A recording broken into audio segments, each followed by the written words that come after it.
여러분 안녕하십니까, 진성호입니다. 긴급 속보입니다.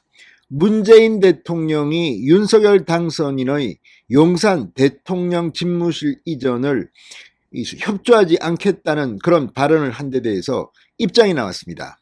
역시 윤석열 당선인은 국민들을 배반하지 않았습니다. 방금 전 김은혜 당선인 대변인이 이렇게 말했습니다. 강제할 방법이 없다.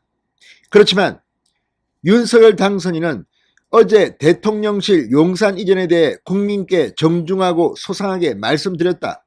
문재인 대통령이 가장 대표적인 정권 인수인계 업무의 필수 사항에 대해 협조를 거부하신다면 강제할 방법이 없다. 그렇지만 윤 당선인은 통이동에서 정부 출범 직후부터 바로 조치할 시급한 민생 문제와 국정과제를 처리해 나갈 것이다. 5월 10일 0시부로 윤석열 당선인은 청와대 완전 개방 약속을 반드시 이행하겠다고 말했습니다. 자, 지금 문재인 대통령이 오늘 청와대 NSC에 참석해서 너무 준비가 안 돼 있다는 취지로 말하면서 윤석열 당선인 측이 요구한 496억 원의 이 집무실 이전 예비비를 내일 국무회의에 상정하지도 않을 것으로 말했습니다. 그러자 윤석열 당선인 측은 상당히 고민한 것 같습니다. 그럼에도 불구하고 강제할 방법이 없다. 그러나 분명히 말한다. 나는 청와대에 들어가지 않는다. 5월 10일 바로 청와대는 개방된다. 나는 지금 인수위원회 당선인 집무실에 있는 통이동에서 계속 업무를 할 것이다. 그리고 내가 준비한 공약들을 하나둘 할 것이다. 그러니까 지금 상황으로 보면 윤석열 대통령은 5월 10일 취임과 함께 지금 있는 이 서울 종로구 통이동에 있는 당선인 집무실에서 계속해서 대통령 직무를 볼 것으로 보입니다. 그런데 이 김은혜 대변인이 전한 윤석열 당선인의 입장이 얼마나 대단한 것인지를 지금 문재인 정권은 아직 모르고 있는 것 같습니다. 오죽했으면 문재인 정권, 구정권이 물러가는 정권이 이렇게 협조도 하지 않고 방해를 해서 용산 국방부 청사 대통령 집무실에서 근무도 못하고 여전히 인수위 시절의 당선인 집무실에서 근무하는 윤석열의 모습을 본다면 국민들은 분노가 폭발할 겁니다. 게다가 5월 10일 청와대가 전면 개방되면 국민들은 이제 문재인 청와대의 그 화려한 구중궁궐의 진면목을 보게 될 겁니다. 지금 인터넷 댓글에는 이 기사를 보고 문재인 대통령의 저 비겁함을 보고 분노하고 있습니다. 그래, 문재인 대통령이 쓰던 안방, 화장실까지 다 공개해라. 우리는 보고 싶다. 얼마나 무엇이 두려워서 문재인 정권은 용산 국방부 청사에 대통령 집무실이 이전하는 예비비조차도 국무회의에 상정하지 않는가. 지금 분노가 간단치 않습니다. 제가 아까 영상에서도 말씀드린 것처럼 아예 더 강한 인상을 주려면 국방부 청사 앞에 마당에다가 천막을 치고 컨테이너를 들여놓고 거기서 건마는 것도 저는 방법이라고 봅니다. 상징적인 겁니다. 그리고 대통령이 취임하고 나면 이제 뭐 국무회의에 상정하면 됩니다. 예비비 해가지고 바로 하면 됩니다. 시간은 좀 걸리겠죠. 그렇지만 국민들은 그걸 지켜보면서 문재인 정권에 대해서 어떤 생각을 할까요? 자, 5월 10일이 대통령 취임식이고 6월 1일이 20일 뒤가 지방선거입니다. 민주당은 아마 대참패를 할 겁니다. 진성호의 융단 폭격 시작합니다. 문재인 청와대를 융단 폭격합니다. 방송에 앞서 아직 진성호 방송에 구독자가 아니신 분은 붉은색 구독 버튼 눌러주십시오. 더 좋은 방송으로 보답하겠습니다. 자, 지금 문재인 청와대가 하는 짓을 보면 이렇게 해서 국무회의에 상정하지는 않겠다 내일. 그렇지만 언제든지 임시 국무회의를 열 수 있다. 우리가 496억 원 해줄 수도 있다. 대신에 윤석열 당선인 문재인 대통령과 비밀리에 만나서 비공개 회동을 하고 배석자 없이 주문을 좀 할게. 청구서를 좀 내밀게. 이런 심보가 아닌가 대단히 의심스럽습니다. 지금 인터넷 공간에는 문재인 대통령이 배석자 없이 따로 비공개 면담을 하면서 조국 전 장관 일가를 뭐 선체해달라, 뭐 김경수 전 경남도지사를 사면해달라 이런 요구를 할 것이다.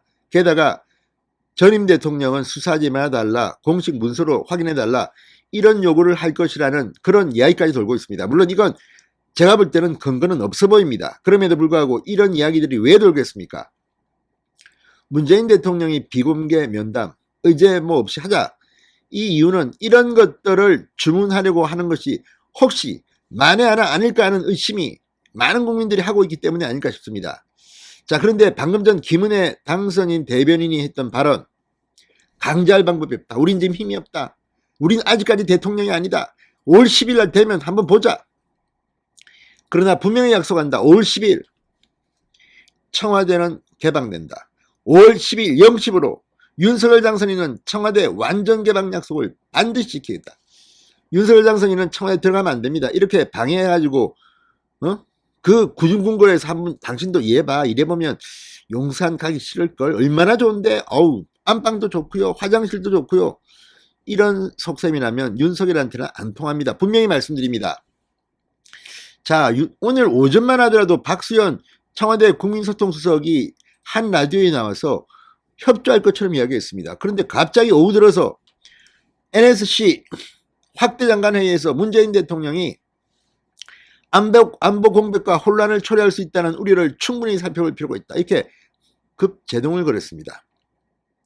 새 정부 출범까지 얼마 남지 않은 촉박한 시일 안에 국방부와 합동참모본부, 대통령 집무실과 비서실 등 보좌기구, 경호처를 이전하는 계획은 무리한 면이 있어 보인다. 문재인 대통령은 그렇겠죠. 너무 편하게 살았으니까. 구중궁궐에서. 그러나 윤석열 당선인은 다릅니다. 결단력이 있습니다. 자, 지금 이 윤석열 당선인의 입장을 보고 지금 인터넷 기사 댓글, SNS 인터넷 커뮤니티는 지금 난리가 났습니다. 지금 막 달리고 있는 걸들 잘못된 부분은 수사하여 법관의 심판을 맡게 한다. 그래야 다음 어느 누구도 법의 엄중함을 알고 본인이 이 국민을 두려워한다. 이것은 정치보복이 아니다. 만일 대통령이 잘못이 있는데도 이를 묵인하면 이는 민주주의를 위반한 것으로 직무유기다. 문재인 대통령을 압박하는 글들이 막 올라오고 있습니다. 자, 그러면서 이제 문재인 대통령은 남은 기간 동안 적화대에 있는 기밀문서 파괴하고 태운다고 정신없겠구나. 5월 10일이면 적화대가 개방되니 얼마나 두려울까. 지난 5년간 시진핑과 김정은의 X로 살아온 문서들을 국민들 두 눈으로 직접 확인하게 됐어요. 자, 한 달 반밖에 남지 않은 문재인이 윤석열에게 도발을 하였다고? 이게 전쟁이 될 거라고 판단했을까? 단번에 XXXX 아무튼 굉장히 험악합니다. 자, 그리고 문 XX는 반드시 심판받아야 한다. 이 X는 범죄자다. 울산시장 부정선거 주범을 처단하라. 자, 아무튼 이거 물론 이제 어떤 윤석열 당선인을 비판하는 것도 있습니다. 누가 당신들의 청와대를 버리고 관제를 옮기라 말했나? 국민이 원한 건 아니지 않느냐? 그건 아니죠. 국민들이 그걸 인정했으니까 뽑아준 거 아니겠습니까? 자, 아무튼 이걸 보면 야, 정말 사람들이 상당히 지금 어깃장을 놓는 듯한 문재인 대통령의 이 태도에 화가 많이 난 것 같습니다. 자,